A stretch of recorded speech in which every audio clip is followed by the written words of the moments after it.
Globalisation के इस दौर में प्रत्येक कंपनी विदेशों की ओर रुख कर रही है। सभी भारतीय कंपनियां चाहती हैं कि उनका व्यापार जो है भारत देश के साथ साथ विदेशों में भी फैले। एनमार्ट भी आज अपने आउटलेट्स को बढ़ाते हुए विदेशों की ओर अग्रसर है। आइए देखते हैं इसी उन्नति का सफर। रिटेल व्यापार अब पूरी दुनिया में पांव पसार रहा है और एक बड़े वैश्विक बाजार में तब्दील हो चुका है। छोटे छोटे रिटेल मार्केट अब बड़े रिटेल व्यापार से जुड़कर एक बड़ी शक्ति बन गए हैं। शोध के अनुसार आज भारत की अर्थव्यवस्था को मजबूती प्रदान करने में सबसे अहम भूमिका रिटेल के बढ़ते मार्केट की है। यूरोपीय देशों में वित्तीय संकट का मुख्य कारण है उनके बाजारों के व्यापार में आया ठहराव। इसके विपरीत भारत का मार्केट बढ़ता ही जा रहा है। मांग नेगेटिव जोन में चली गई है। इसके बावजूद संभावना यही है कि देश की विकास दर लगातार सीमाएं लांघती जाएंगी।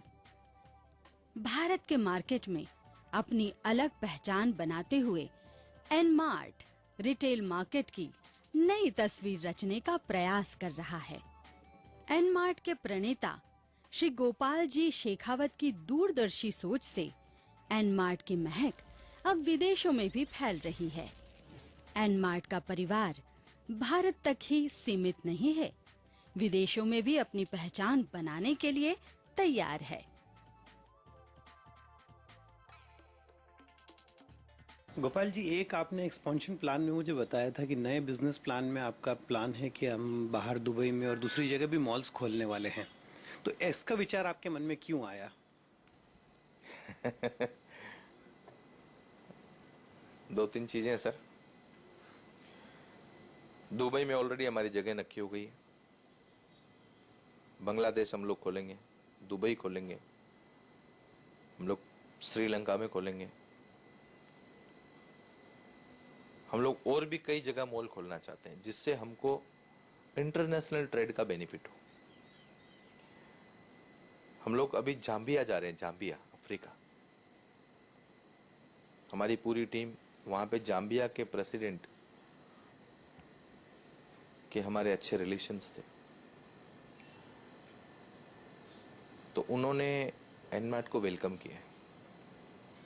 उन्होंने कहा कि जाम्बिया में आप एनमार्ट डालो, हम लोग आपको पूरा सपोर्ट करेंगे। रिटेल इंडस्ट्रीज डालने के लिए हम लोग उनसे बातचीत कर रहे हैं। हम लोग अवेयरनेस कराना चाहते हैं लोगों को कि इंडिया का प्रोडक्ट, अभी इंडिया का खाकरा लंदन में भी जाता है। बंबई में एक वड़ा पाव वाला है जिसका वड़ा पाव दुबई जाता है रोज। टेस्ट जो है ना वो किराए पे नहीं मिलता, वो तो कहीं कहीं मिलता है। आदमी को खाने का शौकीन आदमी कहीं भी पहुंच जाता है। तो हम लोग बिल्कुल हमारा डेवलपमेंट एंटायर वर्ल्ड करेंगे। अगर फॉरेन की कंपनी इंडिया में आ सकती है तो क्या इंडिया की कंपनी फॉरेन काम नहीं कर सकती? ऐसा कोई टेरिटरी में लिखा है? नहीं ना, हम लोग करेंगे। हम लोग भी तो जाने कि हमारी वैल्यू क्या है। हम लोग आज इंडिया में सरवाइव कर रहे हैं, हम लोग दुबई सरवाइव कर सकते कि नहीं? हम लोग सिंगापुर में बैठ के सरवाइव कर सकते कि नहीं? हम लोग अमेरिका में सरवाइव कर सकते कि नहीं? कर सकते हैं, करना ही चाहिए। अगर वो हमारे देश में काम कर सकते तो हम उनके देश में करना ही चाहिए। क्या तकलीफ है? सोच तो बराबर है। और मेरे ही बच्चे तैयार करके वहां भेजूंगा। हमारे यहाँ के स्टोर मैनेजर वहां जाएंगे, जो यहां ऑपरेशन कर रहे हैं वहां करेंगे। फर्क क्या है? फर्क सिर्फ सोच का है। वो सोचेगा मैं अभी इंडिया में हूं, अब अमेरिका में हूं, अब दुबई में हूं, श्रीलंका में हूं, यही सोच। एनमार्ट मॉल अब दुबई जैसे विदेशों के बड़े शहरों में अपना परचम लहराएगा। जब कोई भारतीय कंपनी विदेश में अपना गढ़ बनाती है तो अपनी भारतीयता की खुशबू से ग्राहकों को आकर्षित करने में भी सफल होती है। सबसे पहला हमारा टारगेट है दुबई। जैसे कि सब लोग जानते हैं कि अगर आपको वर्ल्ड के ऊपर रूल करना हो तो उसका सेंटर है दुबई। कोई भी मल्टीनेशनल कंपनी होगी उसका ऑफिस दुबई में तो होता ही होता है। ऐसा बोलते हैं कि अगर दुबई में आपका ऑफिस नहीं है तो आप वर्ल्ड पे रूल नहीं कर सकते हो। तो विद इन 6 मंथ हम लोग दुबई में हमारा एक मॉल चालू करने जा रहे हैं। आप एक छुपा हुआ सोच अभी बता नहीं रहे हैं गोपाल जी, वो ये है कि इंडिया के जितने आपके वेंडर्स हैं, वो जितने लोगों का माल आप इंडिया में प्रोक्योर करते हैं इंडियन प्रोडक्ट्स का, वो सारे भी तो आज इंटरनेशनल लेवल पे जाएंगे। सर, हमारी देश के हर एक नागरिक की एक इच्छा होती है कि मैं फॉरेन जाऊं, लेकिन जाके आने के बाद बोलता है कि अपना देश है। बराबर। व्यापारी जितने हमारे साथ जुड़े हुए हैं, जितने वेंडर हमारे जुड़े हुए हैं, मैं उनको धन्यवाद कहता हूं कि उन्होंने हम पे भरोसा रखा। विश्वास रखो, जब हम लोग फॉरेन जाएंगे तो माल तो आप ही से खरीदेंगे, हमारे देश के वेंडर वहां जाएंगे, माल यहीं से लेने वाले हैं, वहां से तो लेने वाले नहीं, कंपनी यहीं की रहेगी। तो यस, ऑफ कोर्स, हमारे देश की हर एक ट्रेडिशनल चीज, हर एक जो हमारे देश में बनती है, उसका हम लोग फॉरेन में भेज के और फॉरेन डॉलर भी इंडिया में लाएंगे। हम लोग एक्सपोर्ट करना चाहिए, जिससे आपकी कंट्री के पास में डॉलर्स मजबूत हो, फॉरेन फंड आपके पास होना चाहिए। Yes, we are planning that 100%। आपकी बात सही है, सोच तो है लेकिन सही बात आपकी, हम लोग करेंगे ऑफकोर्स। एनमार्ट की सोच यहीं तक सीमित नहीं है। एनमार्ट का सपना है कि विदेशों में अगर भारत की पहचान बनेगी तो सिर्फ भारतीय प्रोडक्ट से ही। इसीलिए एनमार्ट भारत में उत्पादित सामान को विदेशों में निर्यात करेगा और इस तरह एनमार्ट के सपनों की उन्नति के साथ एनमार्ट से जुड़े भारतीय सप्लायर भी उन्नति करेंगे। गोपाल जी, एक विचार जो है और हमेशा ये सवाल लोगों के मन में रहता है कि एनमार्ट के जो मॉल्स हैं उसमें किसी भी दूसरे मॉल से सस्ता माल कैसे मिल पाता है, कैसे, क्या है वो चीज है? हाँ, ये सवाल थोड़ा सा अगरा है।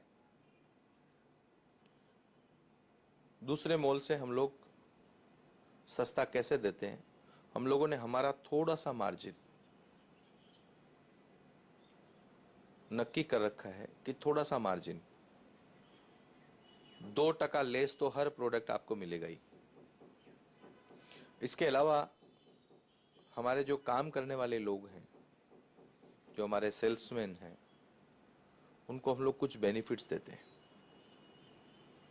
देखो, सेल एक ऐसी चीज है जिसको अगर आप अवेयरनेस कराओगे तो आपको पता चलेगा।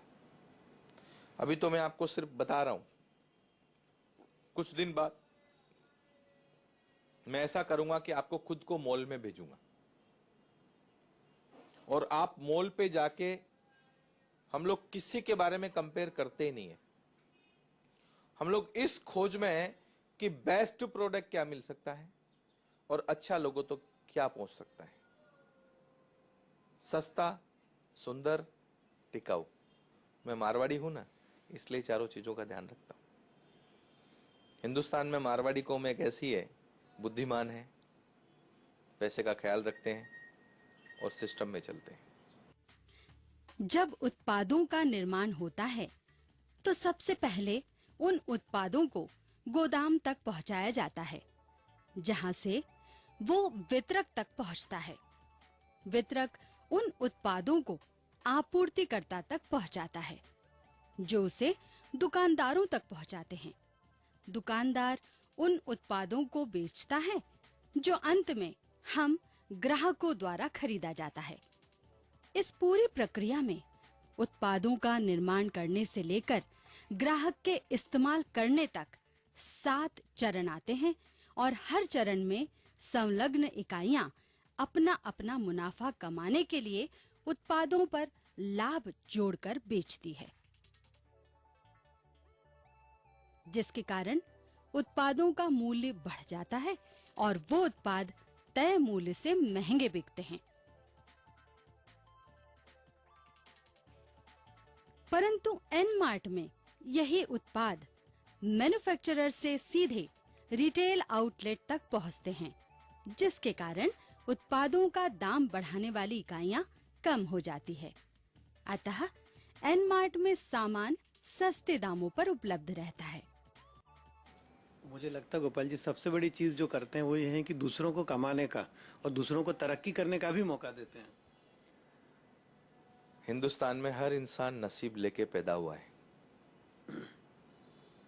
ऊपर वाले ने हर एक इंसान को तकदीर दिया है, उसके तकदीर में पैसा कमाना लिखा हुआ है।